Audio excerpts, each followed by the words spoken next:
Hey there, art nerds! So recently, Turner Watercolor released their Japanesque Watercolors set. And as somebody who really loves traditional Japanese color palettes, I really wanted to give this a try, particularly because I like Holbein Irodori's color palette, and I was hoping this might be something similar to what we've lost with Irodori. So today we are going to unbox and swatch the Japanesque set. We are going to set it up into half pans. We are going to compare it against the now defunct Holbein Irodori line, as well as against Kuretake's Art Nouveau line, as well as against Marie's professional Chinese watercolor line. We're gonna do a bunch of swatching, we're gonna do a bunch of color mixing, and we are going to paint a couple of watercolor illustrations to put it to the field test. So if you saw these on Jerry's Artorama and you were wondering if these were a good fit for you, today we're gonna find out.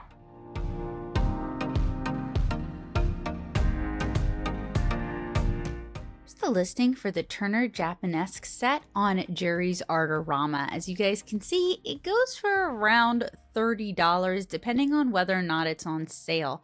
I believe I purchased it on sale a while back, so your mileage may vary for pricing and you may find a better price if you go in person.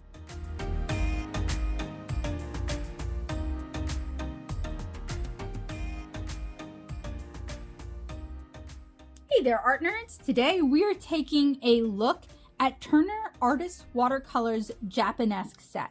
We have talked about Turner Watercolors in the past. This is a Japanese brand. They tend to be very finely milled. In general, I found that they were not for me. However, I really liked Holbein's now defunct Irodori line. Well, it's available as a gouache, but not as a watercolor anymore. And I like their watercolors. Anyway, I happen to like these kind of color palettes, and since this was on sale a while back at Jerry's Artorama, I ordered myself a set of these 12 tubes so we could take a look at them today. We have already talked about PWC's traditional Korean watercolors. We have talked about Marie's traditional Chinese colors. So now it's time to talk about Turner's Japanesque watercolors. This little set has a small plastic belly band just to kind of keep everything shut.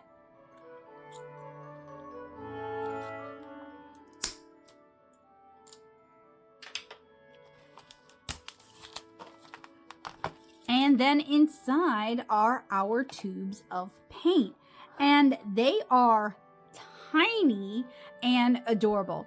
So if you've watched the channel for a while, you might remember me talking about Kusakabe watercolors. Like when I came back from Japan, I talked about them a lot. These kind of put me in mind of those, but we have some really pretty colors. We have charcoal, turmeric, wine red, cinnabar, clove, sprout, moss, evergreen, freshwater, deep indigo, pale wisteria, and purple Gromwell.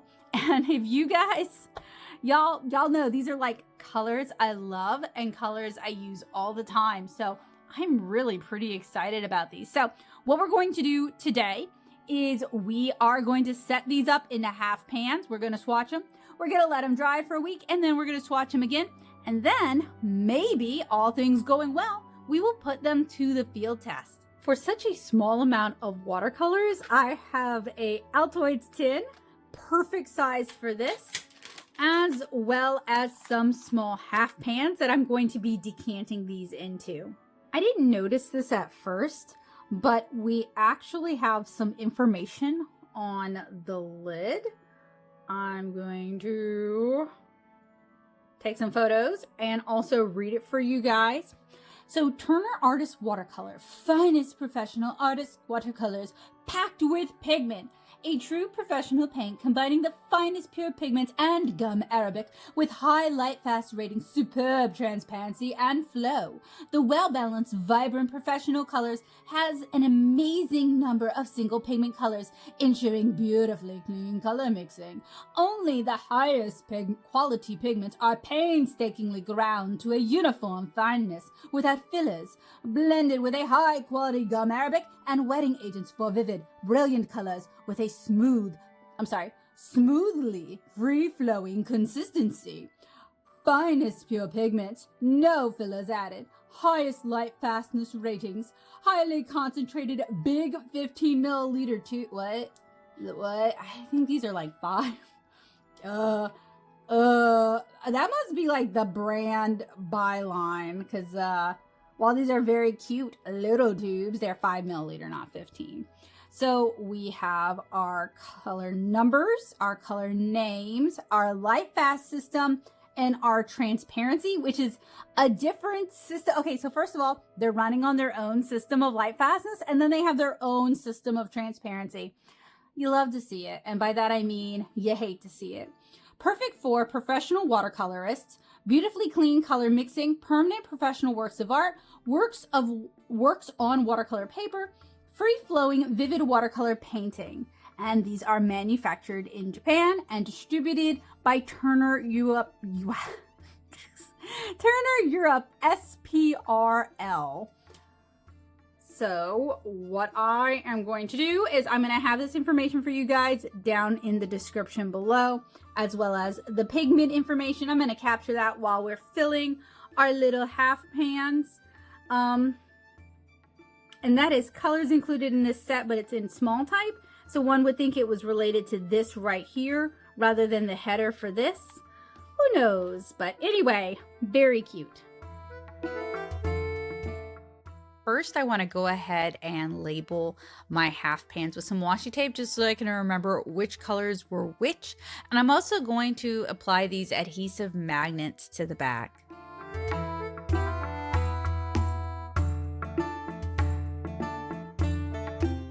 The colors in this set are 308 Charcoal, 312 Tumeric, 323 Wine Red, 327 Cinnabar, 332 Clove, 340 Sprout, 342 Moss, 346 Evergreen, 350 Freshwater, 353 Deep Indigo, 359 Pale Wisteria, and 362 Purple Gromwell. I will have pigment info and transparency info and series info and light fast info down in the description for you guys. I already have a couple of these colors in my Daily Driver palette. Most of these are going to be pastel and somewhat opaque and contain a pigment white of some sort. As I type up the pigments, there are a lot of PW6s in this listing. So while Turner in general claims that most are single pigment designed for clear mixing, this is not that set. I wonder what use case Turner had in mind when they produced this set.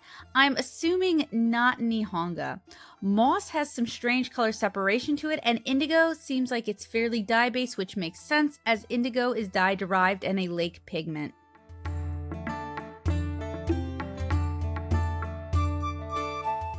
That is seriously a really pretty color palette. So now we need to swatch these while they're still wet. Now, for anyone who dares to claim that I don't swatch on the right paper, I always swatch, like for the past 2+ years, on Blick's cold press cotton rag watercolor paper. It is block bound. I also paint on this paper, so I'm very familiar with it, and it's what I have done the past 2 years worth of swatch tests on. So it's a really good standard of comparison. This is the paper that I am swatching on. So while still wet in this format, there is a little bit of struggle with color control just because I am picking them up straight away from the half pans and they haven't had a chance to dry, and I'm not using a palette of any sort to kind of help me mix the colors. I'm doing a little bit of an opacity test, as you guys can see, over this black alcohol marker line, and then I'm doing a little bit of a blend out using some clean water just to encourage granulation and to see if there's any separation or color flooding or color weirdness with these watercolors. As you guys can see, there is a lot of pastel and opacity going on due to the inclusion of PW6, and I would recommend handling those sort of colors a little bit differently than you would colors that don't contain PW6.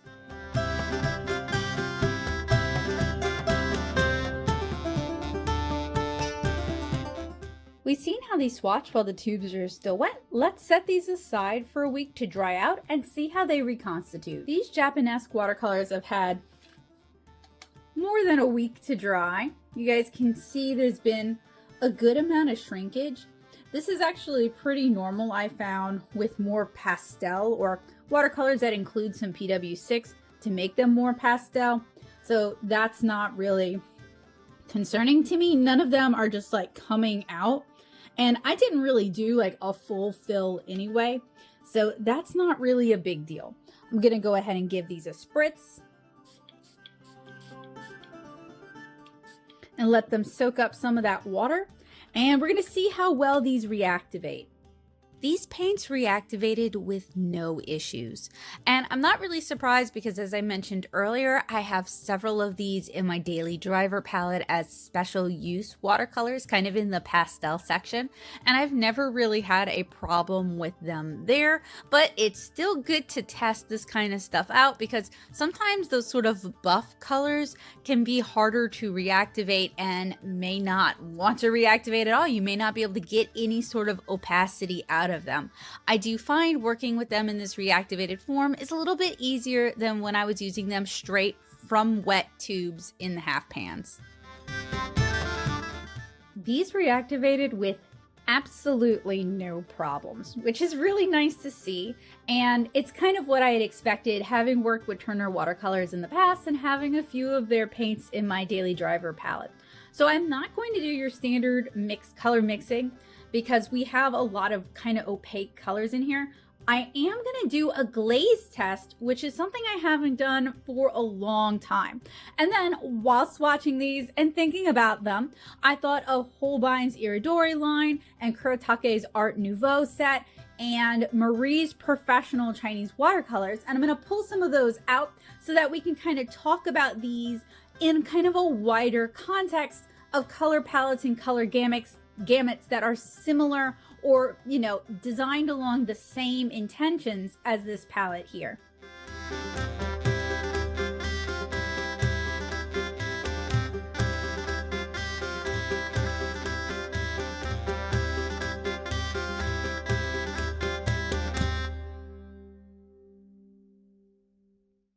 Before I jump into the glazing test, I'm going to do a quick lift test, and that's going to give us kind of an idea of how likely these are to take a glaze.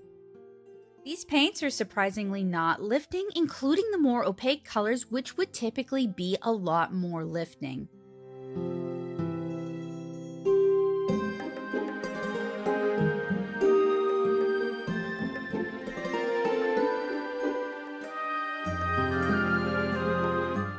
These are not great for glazing. They reactivate, move, and shift, they create mud, and some are just too opaque to glaze properly.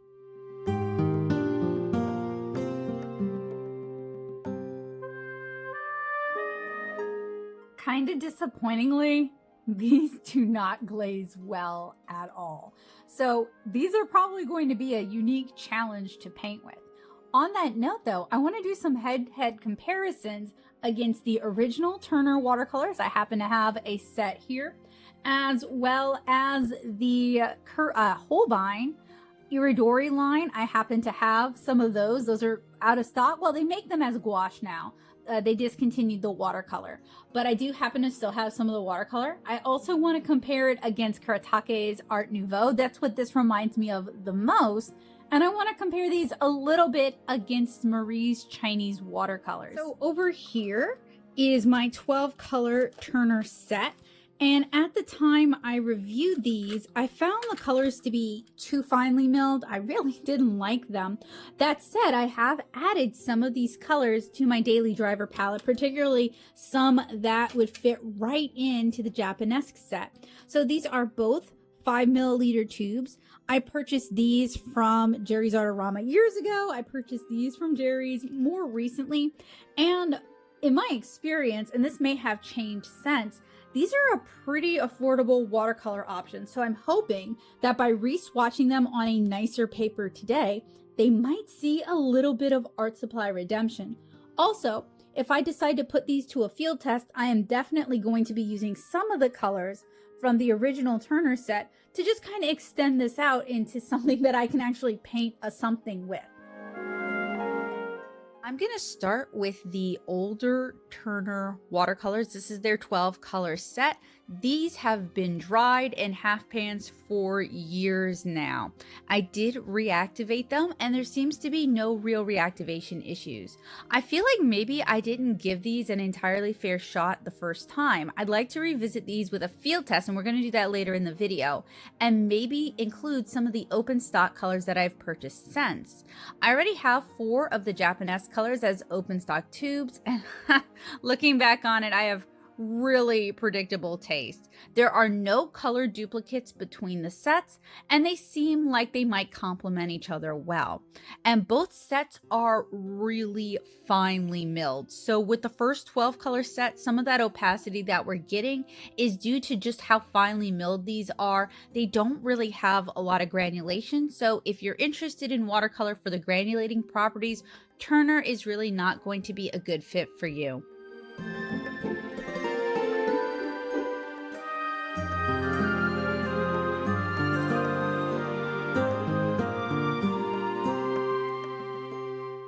Both the regular Turner watercolors and the Turner Japanesque watercolors reactivate fairly quickly. It doesn't seem like there's any duplicate colors between the 2 sets, and it does feel like you could pick up the Japanesque set to augment if you already had an existing set of Turner watercolors. And I say that because Jerry sells both the sets and open stock, so it's very likely that you probably have some of these colors already because they've been in the lineup for a while. I know I actually have 4 of these colors already because these are colors that I'm drawn to. These are colors that I really like. And as you guys can see from the tubes, these are colors I use a lot. These are in my daily driver palette. So once I use up those, I'll just pull the ones from the Japanesque set.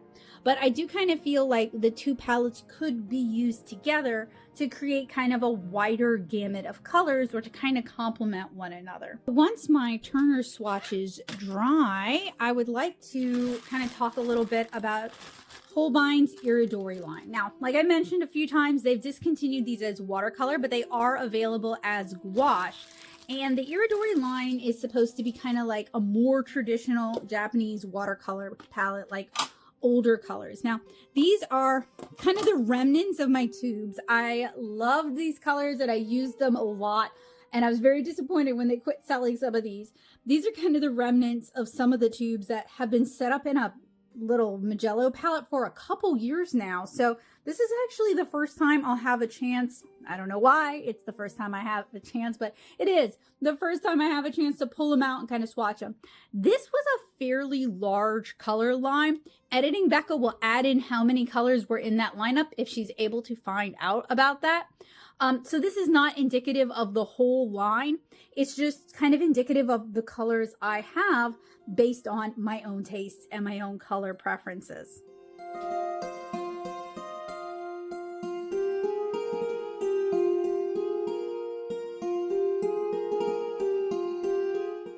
So one thing I already noticed about the Irodori watercolor is they seem like they have more binder because most of these colors have held together well.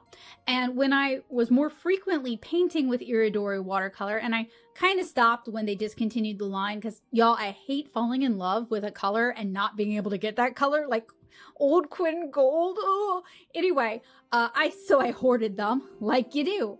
And so I really used to enjoy painting with them. Some of the early pages of 7-inch Kara have a lot of these colors, and I've just been kind of replicating or trying to replicate them since, because this is kind of like the Laura Ashley 1980s color palette, which is, you know, the palette I grew up with and thus love. But they seem to have more gum Arabic than the Turner, and I pulled out my setup half pans of my Marie's, and these are really prone to cracking and breaking and falling apart. This is not their intended use case. Like, I'm kind of abusing them by using them like that. So I think these have less binder because they are just very dry and somewhat chalky in the half pans, not necessarily when you swatch them. And the Irodori line, which I am forever chasing and not quite replacing, has a little bit more binder. The Holbein Irodori reactivates so well despite sitting for a few years untouched, and these are some of my favorite colors in watercolor. They are such pretty colors. I will continue to beg Holbein to please consider bringing this color palette back as watercolor and not just as gouache. The Turner Japanesque is not really a replacement for the Irodori watercolors. They're pretty, but a different palette and not as poppy or as saturated as these colors. Also, the Irodori line has a lot of colors that work very, very well for skin tones, basically right out of the tube or right out of the pan with just a little bit of dilution. It's just such a pretty palette.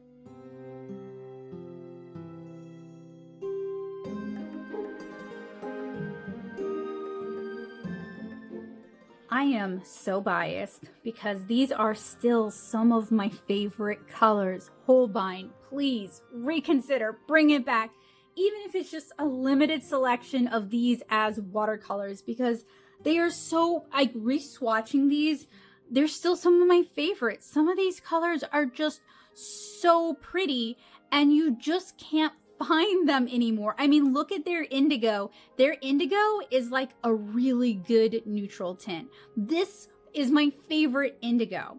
So when we compare it against Turner's lineup, like Turner, I'm sorry, it's no competition. There's like, for me personally, in the kind of color gamut I like, you're just not going to beat this. This is really pretty. These are some of my favorite colors. It's just not a replacement. I mean, when you look at this Murasake style purple, this Tyrian purple, that's reddish purple, right? Like, none of these colors are that color, beautiful color. This was so good for shading skin tones. I am forever remixing this color using a mauve and a Diox purple and getting it wrong like half the time. This pink was like my favorite color for pink. I think in Irodori, it's considered like an alizarin crimson. I have some tubes that still have antique rose. It's probably antique rose. And then antique Tyrian purple. And then some of them I have so little left that I didn't put hardly any of it in the palette. But please reconsider these are just some of my absolute favorite colors. We could get rid of some. Okay, so to be fair, some of these colors did get moved over into regular Holbein. Like some of them are Jaune Brilliance, some of these are Shell Pinks, some of these are still available. But some of these colors, you can't get them any other way. And if I am wrong, please tell me. I would love to be wrong. Holbein, tell me I'm wrong. Tell me what colors to buy. Because tell me you just merged your Irodori line into your regular line and tell me what colors are which and I will buy them. Because this is still one of my favorite selections of colors, and I would love to add some of these back to my daily driver palette because I really miss them, and I've just been kind of carefully hoarding them because who knows when I can get them again. But this is kind of the standard, right? This is the color palette I fell in love with when I first got really excited about watercolor, and seeing this color palette again just makes me really excited. And these tubes have been okay, so the tubes are over 10 years old. They were over 10 years old when I filled this. They have been sitting in this since Nashville. So it's been like at least 3 years, more like 4, maybe 5 years. They reactivated like I poured them a week ago. Like so good. Holbein just makes really good watercolors. But this isn't about Holbein. This is about Turner, right? So, you know, I hate to get you guys excited about something you can't buy. That is my least favorite thing to do because I feel like that's kind of mean. But maybe we can all talk to Holbein about bringing back their Irodori line or figuring out good dupes for these. Because that's what I was kind of hoping the Japanesque set would be, is that there would be some really good replacements. And to be fair, this gold here, I might like it a little bit better than their antique. Who knows? It might be antique gold. It might be antique yellow ochre. I don't remember off the top of my head. The antique brown here, or maybe this one over here, somewhat close to this color, to Cinnabar. In my daily driver palette, I actually use a Venetian red to replicate it, but it's not as good. It's just not as good. It's not as nice. There is no replacing the antique rose that I love so much. So it's not really a one-to-one replacement. They're kind of similar. It's still got pretty colors, but it's no Irodori. We're we're starting to run a little short on space. I may have to cram the Maries in there somewhere, maybe way there at the bottom, but we have the Kuretake Art Nouveau. And this is a divisive palette because the people who love this palette, like, really, really love it and will tell you that you're not using it correctly. And the people who don't love this palette just don't love this palette. And unfortunately, I kind of fall into the second category because, like, I really thought, like, you guys know, I love these Japanesque color palettes. I love these muted colors. I love these pastels. I love the Laura Ashley 80s girly girl aesthetic. And it looks like it should be that. And I was super excited and it fell apart for me. So we're gonna try again. Maybe I did it wrong. Maybe you guys are right. Maybe I don't know what I'm doing. People were like, well, you're not using it in an Art Nouveau style. And no, I used it for Erigame because these are Gansai and they're formulated for Erigame. We talked about this, y'all. But like, no, I didn't actually use it for an Art Nouveau style. I just liked it so much that I did not want to commit my time to painting something that is gonna fall apart. But we could have a little art supply redemption here today. Turner saw a little art supply redemption. We could have a little bit of art supply redemption. I am not going to pre-activate these. I did change out my water, and I don't know if I'm going to be able to get all 24 on a line using this. I may have to switch to something a little bit smaller. The Gansai Tambi swatch so pretty on cotton rag paper. I decided to revisit this with a field test, doing a Morning Glory motif inspired by my swatches. So it's future Becca speaking here. I've already recorded that field test. I hope you guys will check it out. I think you guys will enjoy it and find it inspiring, particularly those of you who really advocated for this set and really love this set. It doesn't 100% change my opinion on these colors or how useful they are to me, since we do have kind of different use cases, but I can see where you guys are coming from, and I hope you guys will stick around to check that out and feel a little bit of vindication because, hey, y'all were right, and I am big enough to admit that. That said, these are really pretty colors. They swatch really pretty on cotton rag. It's a different palette from the Japanesque and from the Irodori. Things are handled a little bit differently. And I mean, maybe it's just an excuse for me to have multiple similar but not the same color gamuts, but I enjoy all three sets.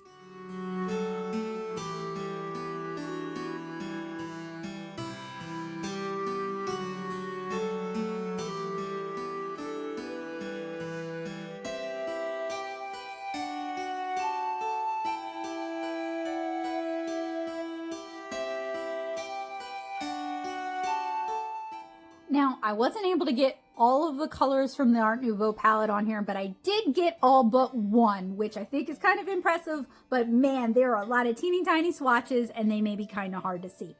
And as I swatch this on a cotton rag paper, I think to myself, this is a really pretty color palette. It makes me want to offer some art supply redemption, maybe do some Wisteria, or maybe do like some Morning Glories with this palette on a cotton rag paper and just go bigger.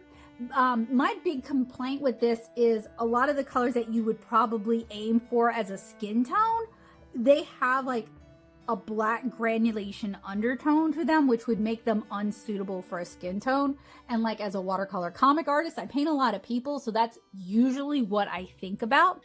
But as somebody who also does florals, I'm kind of starting to come around to this palette. I love the color selection. Is it the Irodori? No. Can anybody be the Irodori? Probably not, but there are some really pretty greens. Now, we're really here today to talk about the Turner Japanesque palette, and I can see some similarities. A lot of these kind of Japanese palettes have like a really vibrant, punchy vermilion or a cinnabar. Like, I know Irodori does, and I just never bought it.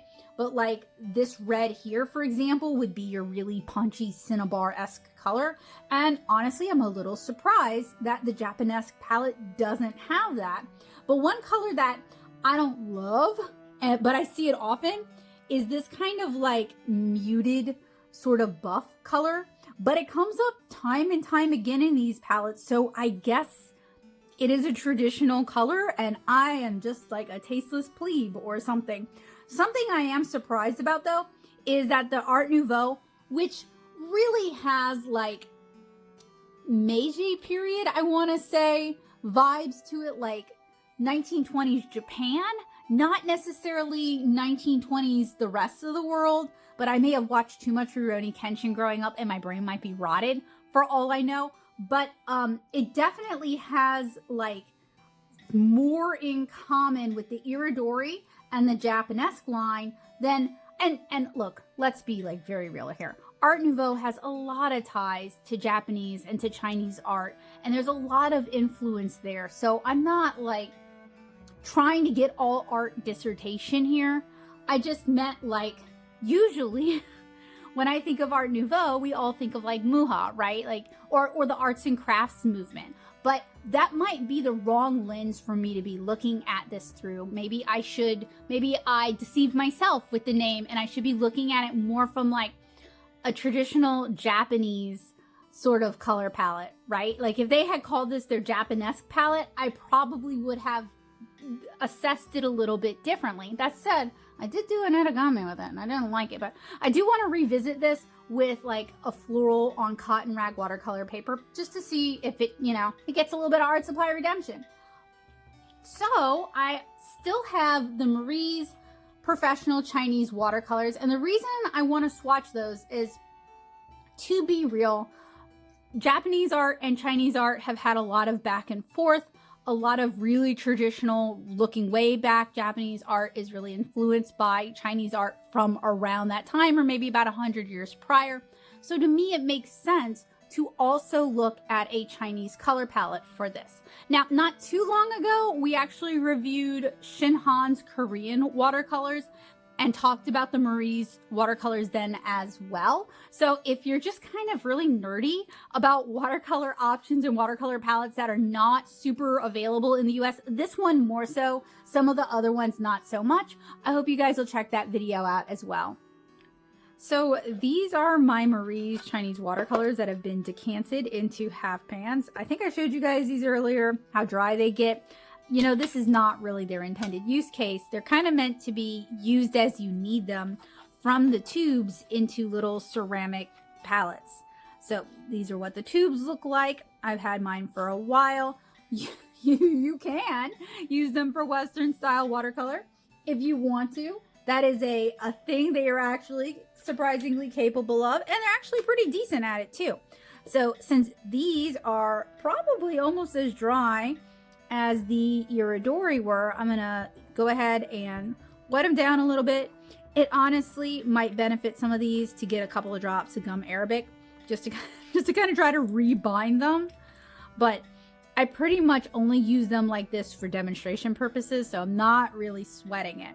So here are the Turner Japanesque colors, and then down here are the Marie's Professional Chinese Watercolors, and hopefully you guys can actually see some colors in common. Here are the swatches for the Turner, and we're gonna do the Marie's down here at the bottom. The Marie's Professional didn't reconstitute that well, but let's be fair to old Marie. Some of these pans basically just had dust in them, and this is not the intended use case. I really just wanted to show you guys an example of a more traditional Chinese watercolor anyway, since there are a lot of color similarities. I am going to be reviewing the Marie's master level watercolors in the near future though, if you guys are interested in seeing a palette that is more designed for the kind of watercolor that I do here.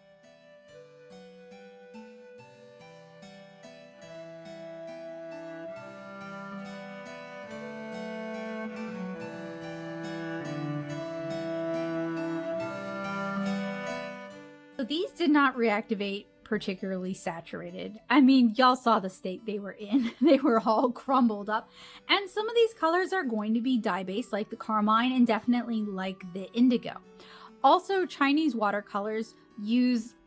Okay, so traditional Japanese, Chinese, and Korean watercolors use a hide or an animal hide based glue. So definitely not vegan. This is the one from Shinhan, so this would be a Korean example, but it's kind of like a gelatin glue sizing. And typically what you would do traditionally is you might take the pigments and mix them with some of that glue and then paint with that. You can see that when people are painting Nihonga, and I'll try to remember to link some beautiful artists that I follow here on YouTube who paint in that art style and mix the paints by hand every time they're going to use them. This kind as well, the tubes are kind of a convenient situation where it's been pre-mixed for you so you can start painting a little bit more quickly, or maybe you're just not like that level of committed yet. So we did a lot of swatching today. We re-swatched the Turner 12 color palette. We swatched the Turner Japanesque colors. We swatched the Holbein Irodori. We swatched the Kuretake Art Nouveau. And we swatched Marie's Professional Watercolors. And this is actually one color short because the set I bought actually came with 2 of the same color. So I'm actually missing a color somewhere in there. Really wouldn't surprise me if it was kind of a nice Cinnabar sort of brownish red. That would make some sense, or perhaps another green. But you guys can see some color similarities between these 3 palettes. The Japanesque palette is not a duplicate of any of these existing palettes. It's got some of its own colors going on, but you can also see how they are all kind of drawing from the same source material. They're all drawing from the same inspiration. The Art Nouveau palette might be if you like it, it might be a better fit. If you like it, there might not be a reason to get the Turner Japanesque. I really want to go back and retest this in a different way because I really want to like it, y'all. Like, I really want to like it. I like that color palette, and like my favorite, the Irodori, has been discontinued. So like, I'm definitely looking for a good replacement with that color scheme. To me, the Japanesque palette is missing. It's pretty. It's got some pretty greens, but it is missing some pinks. It is missing that really nice vermilion red. It's missing some of the almost like cobalt turquoise colors.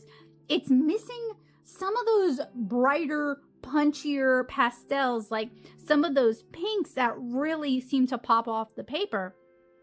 Most of the colors in this are fairly muted, and their indigo doesn't really read so much as an indigo to me, as it's almost like a phthalo blue.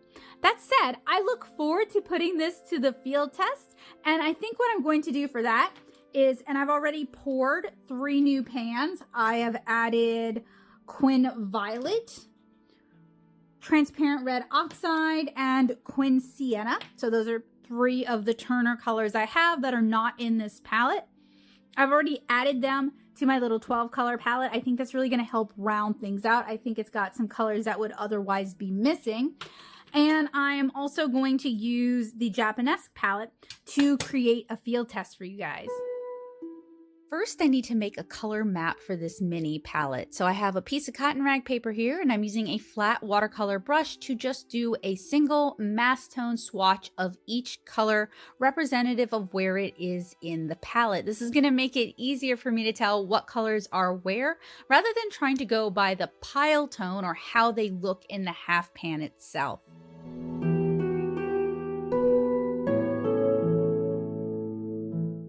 The original from this illustration was sketched and inked last October as part of Lilliputian Living, my ongoing tiny living series that I share on the community tab and over on Instagram and over on TikTok.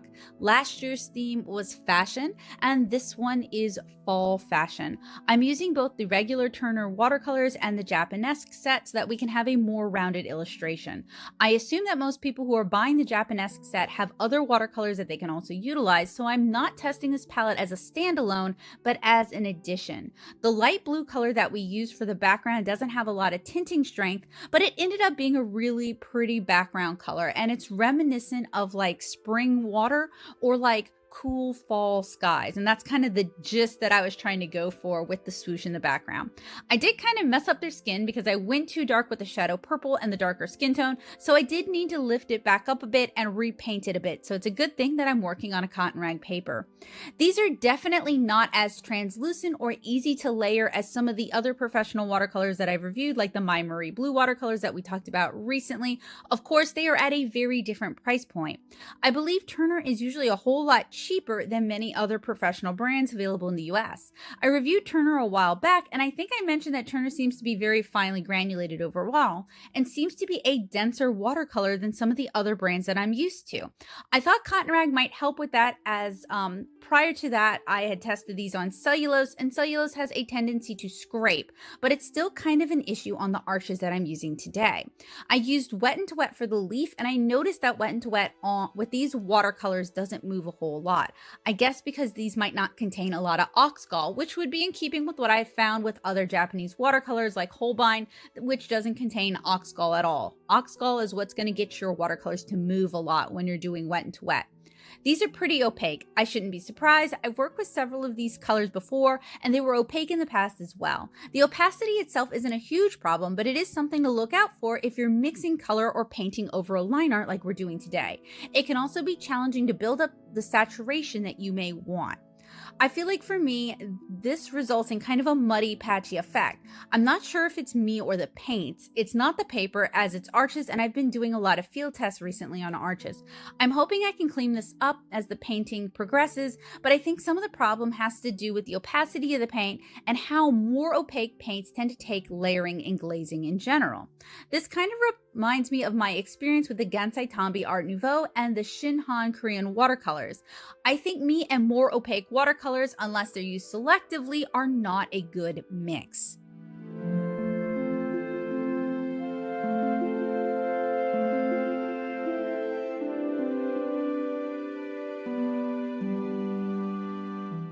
Now, you guys probably know I love pretty pastels. I already have several of the more pastel colors from the Japanesque palette in my Daily Driver palette. I purchased these open stock at Jerry's a while back, but they're in a special section that reminds me to handle them sparingly and with care. Maybe your experiences are different, but I have to handle more opaque watercolors differently from how I handle transparent and translucent watercolors, and that's one of the reasons I swatched to test opacity. I introduced the regular Turner watercolors because I knew I would have difficulty mixing clean colors using just the Japanesque set, but I seem to have trouble mixing clean colors regardless. Not all watercolors work for all artists. That's why it's important to watch reviews and to see what artists who make the sort of art you like use, and sometimes what they avoid using. At this point, I realize that I'm definitely going to have to re-ink this piece. Everything ends up feeling kind of chromatically flat and dull because it all ends up kind of the same saturation. Many of the Japanesque colors go from very, very faint and lost in the wash to pastel without much in between. The goldenrod, carmine/peony, indigo, which is really more like a phthalo blue, and I was hoping for something darker and more neutral. And the darker purple work a bit better in washes and then built up into layers, whereas the more pastel colors fall apart very quickly. I don't love the color palette that I ended up with for this, but I tried to use as many of the colors in the Japanesque set as I could, and sometimes you swing and you miss.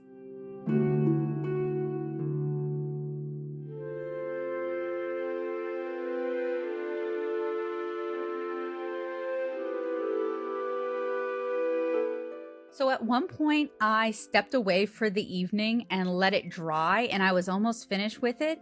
And after a day away doing other things, I noticed that everything looked like it dried kind of dusty.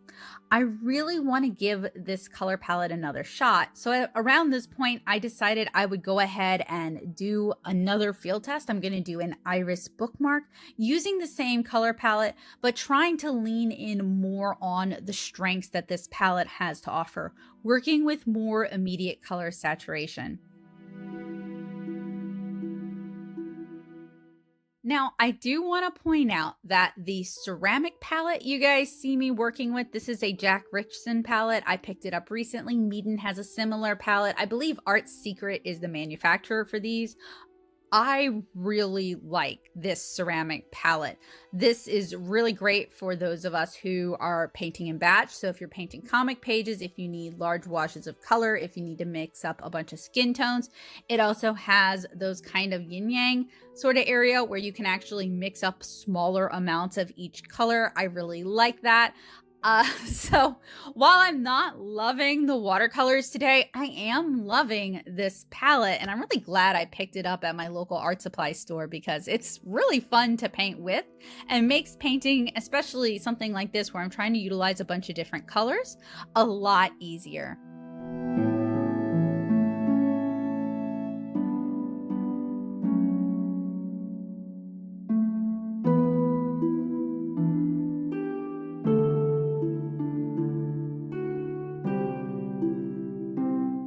Now, I did notice that the pastels work well to add rim lighting, and that's what I use them for in my Daily Driver palette. And I also ended up re-inking this, and it helped rebalance the contrast and clean up some of the details. But I still feel like as a standalone watercolor, these are kind of muddy for the kind of layered figurative illustration that I like to do and that I prefer to do.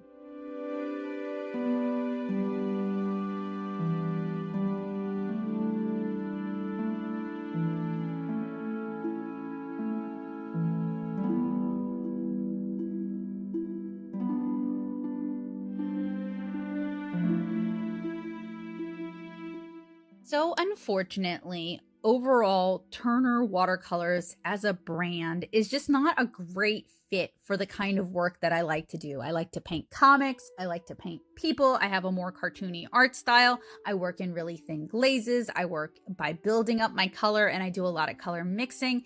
And overall, as a brand, Turner is not the greatest fit.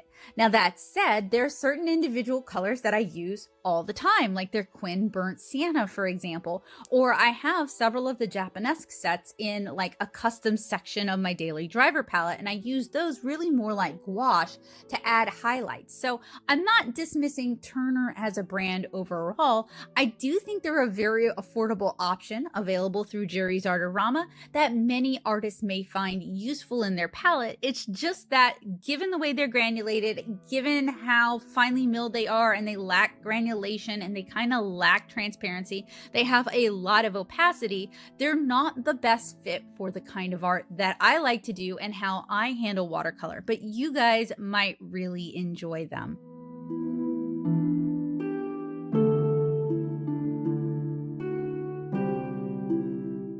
So I decided to give these another shot, inspired by the Kuretake Art Nouveau bookmark that I had already painted that is not available probably by the time that I release this. Man, recording stuff is real weird because I end up working on several projects concurrently.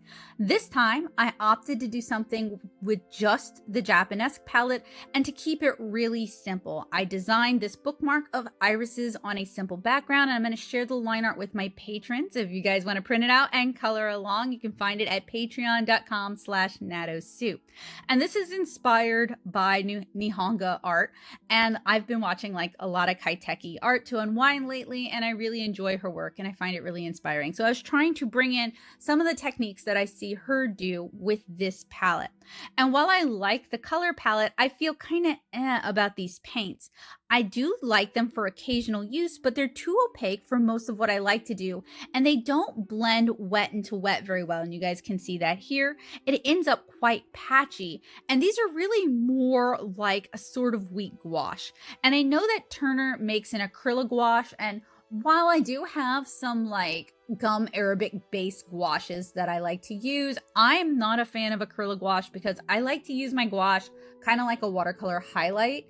So I don't really use it as like a gouache. So acrylic gouache is just not really a good fit for how I like to set up my palette and how I like to handle things. Now, I try to keep this really simple. There is a good amount of layering and back and forth. I was trying to get some like interesting diffuse wet into wet and blend outs. Not really seeing that so much with these. I'm using basically a two brush approach for this, where I'm applying the color and maybe blending it out with the secondary color in the secondary brush, but basically keeping everything really simple. Basically 2, maybe 3 techniques going on with this piece. Now, I did end up working the colors to be quite saturated, but I found with these, it does take some work. They lose chroma very quickly as you add water. So if you paint thickly, this might be a better palette for you. But all in all, while I like the colors in mass tone, I found them difficult and challenging to use.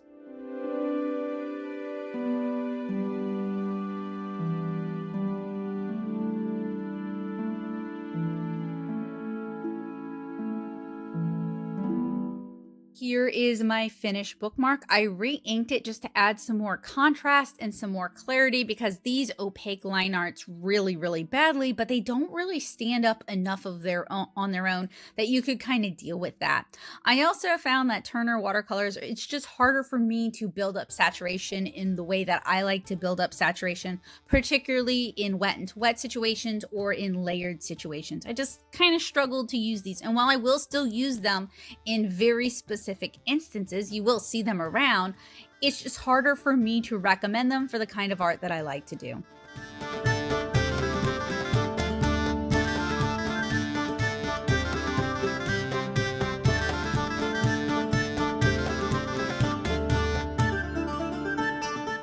Two field tests. Can you guys believe it? I just had to double check what I thought I saw in the first field test with a more simplified field test that didn't necessarily have as many layers and kind of relied more on some techniques that I've seen used in Nihonga. So let's talk about the pros and cons of the Turner Artist Watercolor Japanesque set. So we're going to start with the positives. I regularly use some of these in my daily driver palette, and if you handle them with care, they can be really fun to paint with. Turner Watercolor tends to be a more budget brand without being totally student grade, so they can be an affordable option for newer painters, folks who want interesting colors on a budget, or folks who do not do tons of layering or mixing. They set up and reactivate from half pans really well, so if you prefer to work from a dry palette like I do, these are not a bad option. The colors in mass tone in this set are really pretty. Let's talk about some of the cons. These do not really mix or layer well overall. I kind of struggled with this piece. I had to re-ink this piece. It got really muddy. I was really dissatisfied with it at first because of that muddiness. So the fact that you can hit a certain level of chroma and you can't go any further than that, and there isn't really any granulation and there isn't really any transparency, it's not such a good fit for how I paint. In dilution, most of these colors just kind of fall apart, and it's probably from the addition of PW6 because they just kind of lose all their chroma. And this is really true for these pastels here. When I use them in my daily driver palette, I'm actually using them kind of like a gouache, where I'm really working them up in mass tone to do just a few highlights on comic pages or on illustrations. So I basically would say be kind of careful with how you use these. They're not going to work like a lot of the watercolors you might already be familiar with, but they can be a really fun addition to your watercolor palette. We compared the Turner Artist Watercolor Japanesque set against 3 other brands: Marie's, Kuretake's Art Nouveau, Irodori, Holbein. These are the older ones. And then we also re-swatched the regular 12 color palette. So we tried to give these as fair a shot as we possibly could. So when I'm coming from with this verdict, I hope I'm as fair as possible. This palette has some very pretty colors, and if you handle them with care and don't already own these colors, because these are available open stock and they have been available open stock for a while. Not all of them, but a lot of these colors have been available open stock for years. These can be a great addition to your watercolor setup, especially for folks who paint immediately and thickly, so like loose florals, and are going to use more opaque colors for highlights and for surface design. However, if you need to do really thin glazes, if you need to do a lot of wet into wet, if you need to do a lot of layering, this palette is not going to be as useful as some other watercolor palettes. Now, I did do some art supply redemption for Kuretake's Art Nouveau palette, and that's actually what inspired me to do the Iris bookmark as well. And while I did see some art supply redemption for the Art Nouveau palette, I did not feel like handling or changing how I handled the watercolors for the Turner colors really made that much of an improvement or really made that much of a difference. I like how this turned out, but this set here would not be the palette I would reach for in particular if I wanted to do this kind of painting on the regular. Now, that said, Holbein has re-released the Irodori line as gouache. They do not plan on re-releasing it as a watercolor, wow, but I did ask when I was at NAMTA, the International Art Materials Trade Association conference, when it was here in New Orleans. I asked the Holbein rep, Matt, if they would bring it back, and oh no.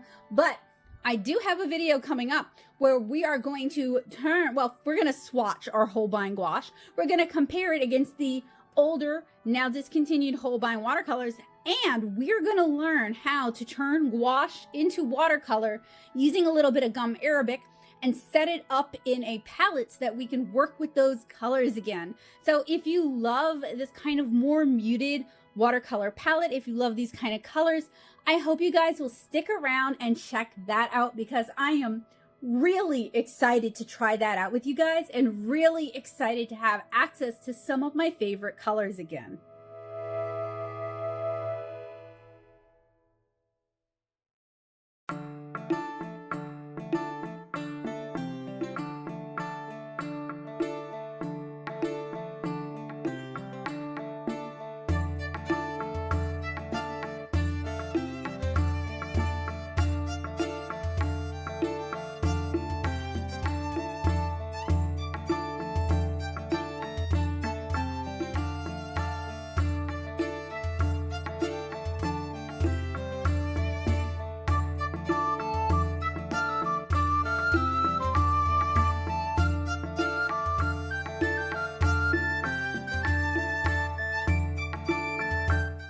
Today we unboxed and swatched Turner's Japanesque colors.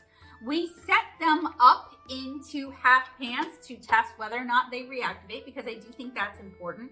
We swatched them directly from the tubes, and then after they dried, we tried glazing with them, because sometimes more opaque colors can be harder to glaze. We compared them against some similar watercolors to give you guys an idea of whether or not this palette is a good fit for you, the kind of colors in this palette, and how they compare to some other similar color palettes. We also painted not one, but two field tests to try to be as fair as possible. We did a lot, and videos like this take weeks to produce. They are only made possible thanks to the generosity of my patrons on Patreon. So if you like what I do, you want early access to these kind of videos, you want printable coloring sheets like I shared for this one, so you can print this out and paint it, marker it, do whatever you want with it at home, you can join me and help support the channel at patreon.com/nowtosoup. You guys might have noticed I don't have any sponsorships. I don't accept sponsorships at this time.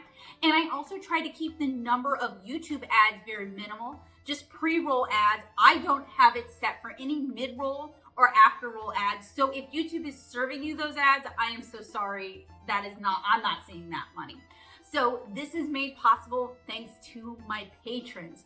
Unless otherwise disclosed, everything I review here on the channel, including this here, is reviewed out of pocket.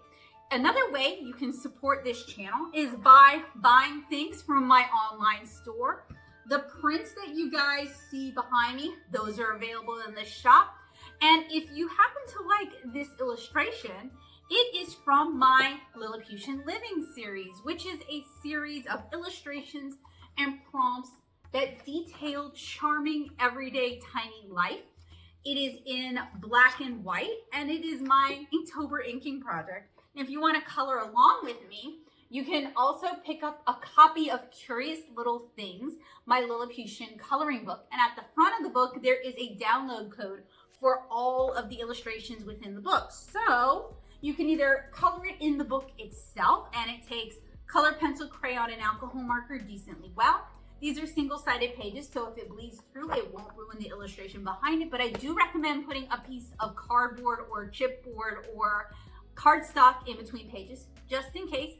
But if you use the download link, you can print it out onto any paper you like, and I have loads of instructions on how you can print your own blue line. So Shopping at my shop at natosoup.com/shop is another way to support the work that I'm doing here on the channel. But finally, if you'd like to just leave a one-time thank you tip, there's a few different ways you can do that. YouTube has a thanks button. You can do it through that. I also have a Ko-fi. I'll link that down in the description below. Or you can send me a little tip through PayPal. So if you like what I do and you're able to financially support it, it really means the world to me. And it helps me to continue to create big reviews like this, where I'm not just buying the materials, I'm not just drawing the materials, I'm not just trying the materials, I am comparing them against comparable products, and I am painting sometimes a couple of illustrations with those products to find out who they're best suited for.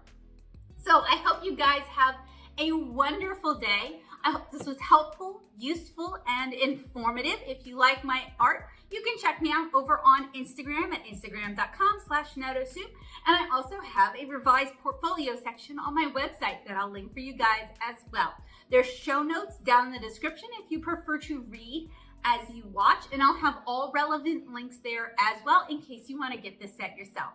I hope you guys have a wonderful day, and I hope to see you guys again soon with another art supply review, tutorial, artist chat, and more. Have a wonderful day, guys. Bye!